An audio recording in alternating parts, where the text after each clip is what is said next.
పెద్దపల్లి జిల్లా కలెక్టర్ కార్యాలయం ముందు ఆశా వర్కర్లు ధర్నా చేపట్టారు. ఉద్యోగ భద్రతతో పాటు 18,000 వేతనం ఇవ్వాలని డిమాండ్ చేశారు.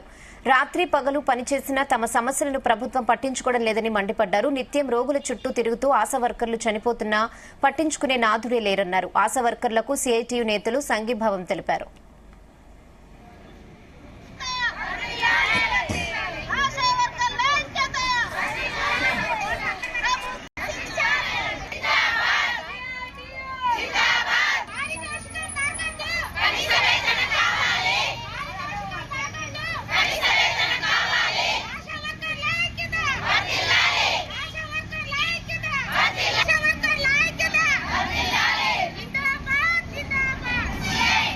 మేము గత 18 సంవత్సరాల నుంచి ఈ ఆశా వర్కర్గా వచ్చినాము. కాకపోతే అప్పుడు మాకు ఉన్నది ఏంటిది అని అంటే, మేము ఊర్లో ఉన్న గర్భిణీ స్త్రీలను గుర్తించి ఇంజక్షన్ చేయించడం మట్టుకే. కాకపోతే ఇప్పుడు మాకు ఏంటిదంటే, గర్భిణీ స్త్రీని గుర్తించినప్పటి నుండి డెలివరీ దాకా కూడా మాకు అనేక పనులు చెబుతున్నారు. కాకపోతే మాకు ఏ ప్రభుత్వం వచ్చినా కానీ మాకు కనీస వేతనం ఎవరు ప్రకటించలేదు. మమ్మల్ని ఏ ప్రభుత్వం వచ్చినా కానీ మమ్మల్ని గుర్తించలేదు.